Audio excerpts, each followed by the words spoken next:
Hi guys, thanks for tuning in to another video on ForgottenWeapons.com. I'm Ian. I'm here today at the Rock Island Auction House. I'm taking a look at some of the guns that they have coming up for sale in their April 2015 premiere auction. Now, one of the collections they got that they're selling in this auction involved a rather quite large number of unusual handguns, including a whole bunch of Chinese pistols manufactured in the 1920s and 1930s. I've been particularly interested in these pistols for a little while now because they're just extremely unusual. Some of them were manufactured by reasonably competent factories in large numbers with proper machine tooling and in bulk, and some of them were manufactured literally by hand in little 1- and 2-man shops in the countryside. And there's just this incredible range of designs and styles and techniques, and especially one of the elements that really jumps out at the eye are the markings on them. Now, these pistols don't conform to any specific type or model of design. They instead tend to take elements from some of the other European imported pistols that were common to China at that time. So 1914 pattern Mauser pistols, 1896 broom handle Mausers, the Browning model 1900, and in some cases the Browning 1903, although we don't have much of that here in front of us today. So it's interesting that the smiths who were making these guns, some of them clearly were very skilled, some of them including being skilled with machine work. Some of these guns are actually remarkably well made and well fitted and operate smoothly. The problem was, I think a lot of the guys who were making these guns didn't actually really know anything about firearms. They may have been given a gun or two and told to make copies of them, and so a lot of the elements seem to have been copied in form without really understanding what their function was. The rear sights on these pistols are a particularly good example. They look like tangent rear sights, but they don't actually move, and often the markings on them, the numbers, are completely nonsensical. They're out of order, they're weird numbers, sometimes they're letters or proof marks instead of numbers on the rear sight. In fact, in some of these you can't actually get a sight picture. Maybe there isn't a rear notch cut for a rear sight, or sometimes there's a rear sight notch cut, but the hammer or some other part of the slide blocks it, so you can't actually see between the front sight and the rear sight. Still, I find them very interesting, and because there's a large selection of them at this auction, I figured I'd pick out a handful of representative and reasonably high-quality examples and show you a sampling of them. So let me bring the camera back here, and let's take a look at a couple in detail. So I picked this one to start with for a couple of reasons. First off, it's kind of visually striking. It's a fairly huge pistol, although it's actually extremely thin, extremely narrow. What makes this one interesting to me in particular is that it's a good example, a good reminder that not everything made in China during this time period was of low quality. Now, the grips on this one are incorrect, and they're in fact not tight on the gun at all. They roughly fit, but then they fall off. But the machining on this gun is very well done. When you start to look at the surfaces up close, everything is nice and parallel. The straight lines are straight, the curves are even and smooth. This pistol was clearly made on actual factory machine tooling. They clearly made a whole series of these pistols. Good work went into them. And this is an example of a pistol that would have been ordered or manufactured under, well, sort of under license by a major warlord in the area who had the resources to have a proper operating firearms production facility, a factory. And there were plenty of factories like this. One design in particular that was popular in China that was made quite a bit was the ZB-26 light machine gun. And these were copied by a number of Chinese arsenals very well. And they're great guns. They work, frankly, basically as well as the original Czech ones. And there were certainly some handguns that also met that standard. It's interesting to note the rear sight on this particular one has legitimate numbers on it, 1, 2, 3, 4, and 5, and it does even move. That's about the best functional type of rear sight you'll ever find on one of these Chinese guns. The magazine is relatively short. This is almost certainly chambered for .32 auto. That was a common cartridge in China at the time because it was a common cartridge in use in Europe, and a great many European pistols were imported into China. So .32 auto, 10-round magazine, a nice big long grip. This one is also, get the grip back in there. This one is also cut for a shoulder stock. Shoulder stocks were popular in China at the time as well. There was a lot of international regulation of shipment of rifles to China. There was some embargo of military goods, and pistols could be imported, but often not rifles. So pistols with shoulder stocks became a popular item in China as a substitute for having a proper rifle. The safety on this actually functions. It's smooth. The checkering is good. Everything about this gun is actually quite nice. And it's basically a copy of the Browning Model 1900, where we have a recoil spring over the top of the barrel. You can see since I racked the slide, it is cocked, and the tube on top is held back into the barrel. When you dry fire it, that will come forward. So, using this as our litmus test for a decent quality pistol, let's move on and take a look at another. So this is another basically copy of a Browning Model 1900. This one is a substantially thicker gun. It's heftier, it weighs more, and it has a number of different features. So function is basically the same, but our magazine, you'll notice, is quite a bit longer. This one is almost certainly chambered for the 7.63 Mauser cartridge. The broom handle Mauser was a very popular gun in China at the time, and so its ammunition was also popular. Now these are all straight blowback pistols. I don't think I've ever seen a Chinese pistol of the sort that we're looking at today that was any more complex than simple blowback. And there's really some question in my mind as to just how safe these would be firing 7.63 Mauser, or frankly what almost certainly ended up used from time to time, 7.62 Tokarev, loaded rather hotter. So who knows how long these would last in actual use. One kind of presumes that they were carried a lot and perhaps brandished some and not actually fired very much. Now this one has more of our stereotypical Chinese just total nonsense markings.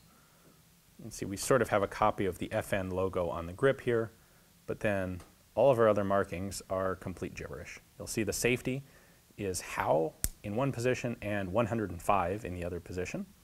We have a rough attempt to approximate Belgian proof marks here, which are clearly not authentic. And of course the lettering on the slide is complete gibberish. Which, you know, we can't, a lot of people will look at that and laugh at how dumb the guys who made it must have been. But really that's not the case. This is the equivalent of, you know, this is a Chinese craftsman who gets a set of, you know, English style or Cyrillic letter stamps and makes some things that look right. It's not that much different from Caucasians who take a bunch of Asian kanji characters and get them tattooed or mark them on various things because they think they look cool, and when in fact oftentimes I'm sure they're spelling complete gibberish or meaningless things. Same difference here. If you're advertising this to a consumer group that doesn't actually read any of the English letter type languages, then it doesn't matter if your lettering is gibberish or not because it looks authentic. So what's interesting, this one also seems to have been very well made on the outside. The lines are nice and parallel, the curves are consistent. Everything about the operation of this gun feels good. The rifling, however, it's horrendous. Instead of actually having lands that come up from the surface of the barrel to impinge on the bullet, they actually have cut 3 intermittent lands in this that are in fact grooves cut down into the barrel. So this would probably have minimal actual rifling effect on a fired bullet. Moving on, we're kind of going to be degrading here slowly but surely. Let's take a look at this guy next. This is much more compact. It's a lighter pistol, it has a very narrow grip because, get the magazine out here. This is back to .32 auto caliber, almost certainly. Whether those feed lips actually function, I kind of doubt. But it's interesting to note that the bottom of the magazine is rounded because this grip was clearly influenced by the broom handle Mauser. And if you're going to put a detachable magazine in a nice round grip like this, well, you need to round the bottom of the magazine so that it matches the profile. So that's what they did. You can also see this looks rather like a broom handle Mauser sort of bolt, but it is not. The bolt and the slide here are one contiguous piece. It's a solid chunk. Our rear sight has, there we go, They may not have had a complete set of number stamps to do this. You see those make no sense. There isn't, in fact, any sort of slider. None of this moves. And there's no rear sight notch cut anywhere on it, although there is a front sight on the pistol. Again, we have some, these markings aren't gibberish. They're misspelled and they're misapplied. We have Belgique, or what sort of is Belgique, stamped a bunch of times in a row, and a bunch more there, and once there on the back strap. We have some more fake proof marks. This, in theory, would be our safety. We have another Belgique right here on the back of the sight. On this side, this could be, it's hard to say if this is supposed to be a date. I suspect this is later than I would anticipate these guns to being made. I suspect that's a serial number. We have our Mauser banner, some fake Belgian proof marks, some more fake Belgian proof marks. So this is kind of a good epitome of the Chinese handmade pistol. Oh, and one other quick element that I noticed. This doesn't serve any reasonable function, but what it is, I think, is someone copying a bayonet lug off of a Mauser rifle. Not knowing what it did, but knowing that under the muzzle of this Mauser was a lug with this little triangular cutout, and if it belonged on a rifle, well, it would probably be a good thing to have on a pistol too. So they went ahead and put one of those on there. Certainly, this never actually used a bayonet. Just an interesting artifact of someone who doesn't know what guns really are manufacturing guns. Now, in a similar style, here's a slightly more compact version. This one, of course, has a squared off butt.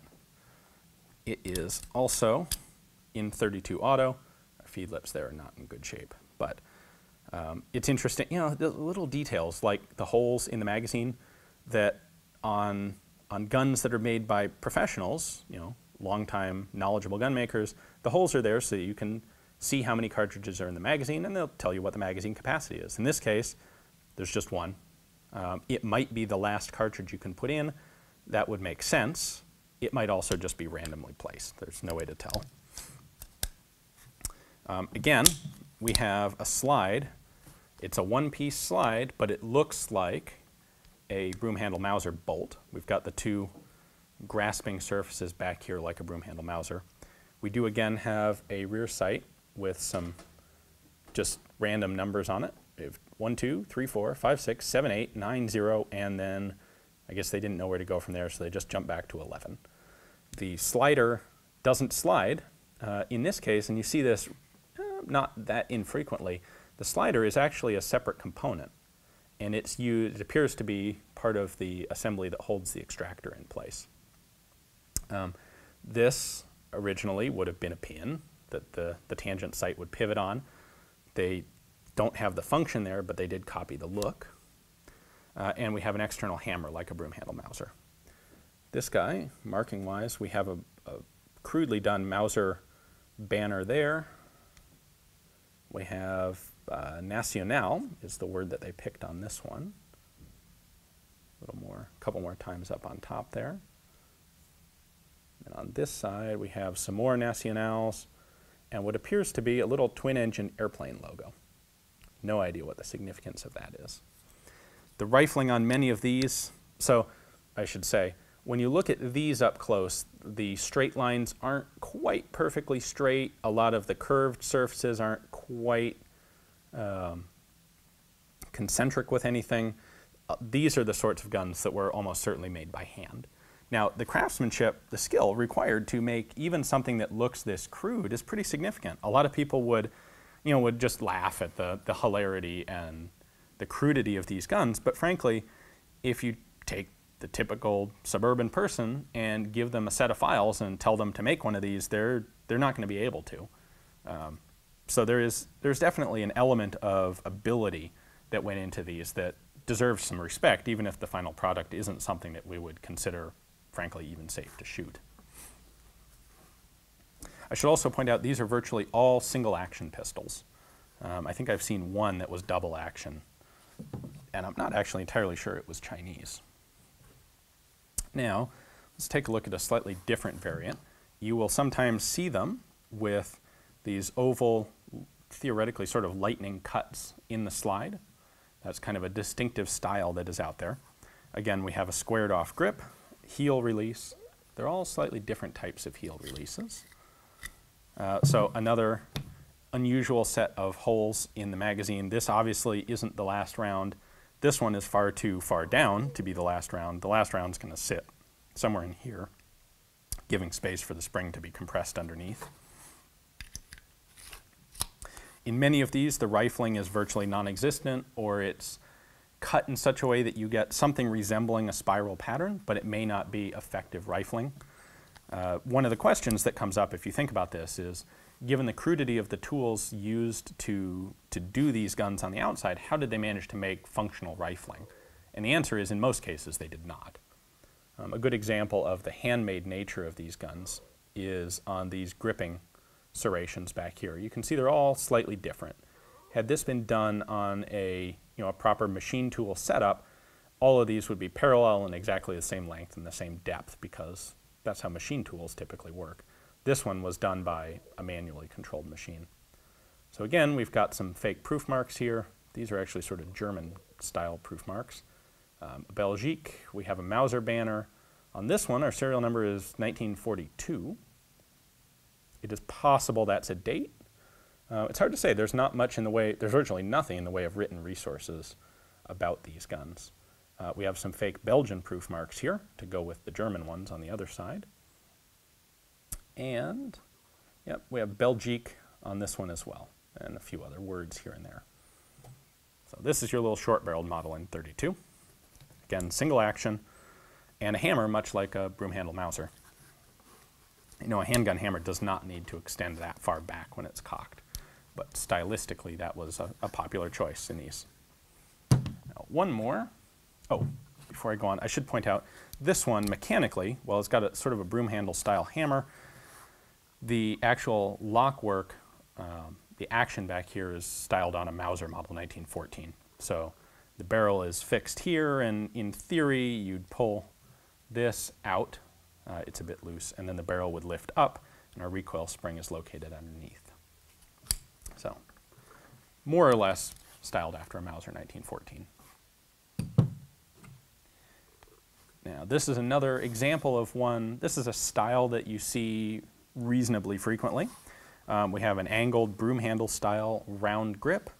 We have, this again is mechanically based on a Mauser 1914, where the barrel is pinned here and then probably has a plug or possibly this pin up here, and the barrel would lift out the top. The recoil spring is located right here underneath the barrel. We still have kind of our broom handle style hammer on it though. Some nice decorative serrations in the slide. In this case, for once, they didn't bother going with a tangent style rear sight. We just have a flat surface with a groove cut in it. So on this one, you can actually get a sight picture. Not a very good sight picture, but let's not be too needy here. We do have a serial number on this guy, 7056. Again, we have a round magazine. You'll notice that the magazine catch on this one, and one of the others previously, pushes forward to release the magazine. That was a style common on some early pistols. In particular, some early Colt pistols or Browning pistols use this, the predecessors to the 1911.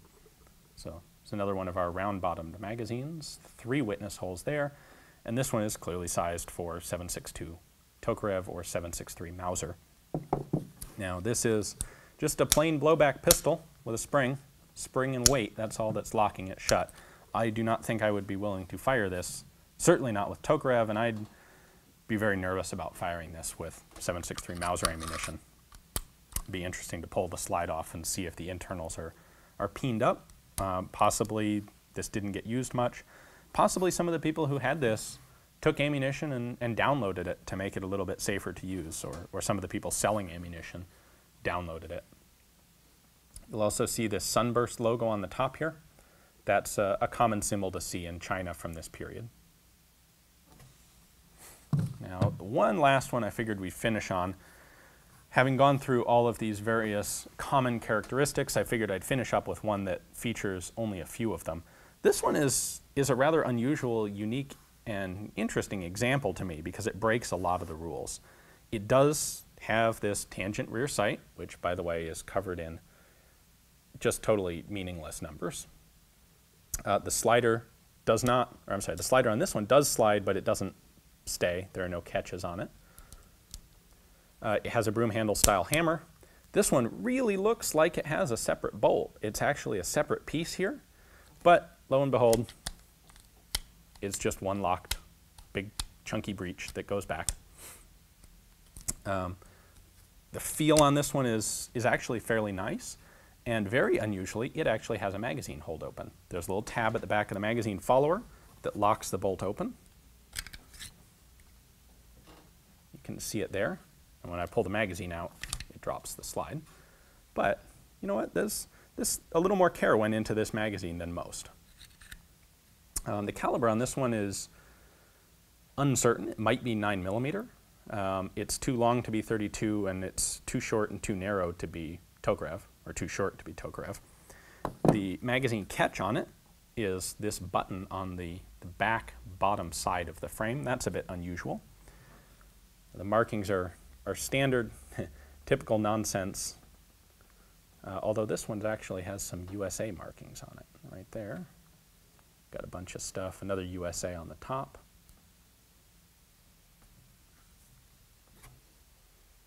And just some decorative milling there on the side of the slide.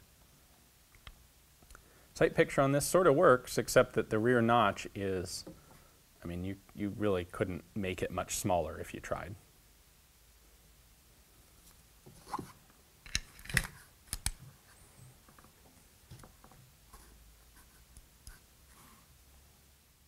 Thanks for watching, guys. I hope you enjoyed the video. Hopefully today we had a topic that was interesting and, you know, something you don't normally see elsewhere. It's really cool to be able to look at a variety of these pistols side by side and get a better idea for what they have in common and what their differences are. If you would like to own any of these or any of the many others that are in this auction, you have the opportunity to at the end of April. These will all be for sale at Rock Island. I have links to the catalog pages for each one of these in the description text below.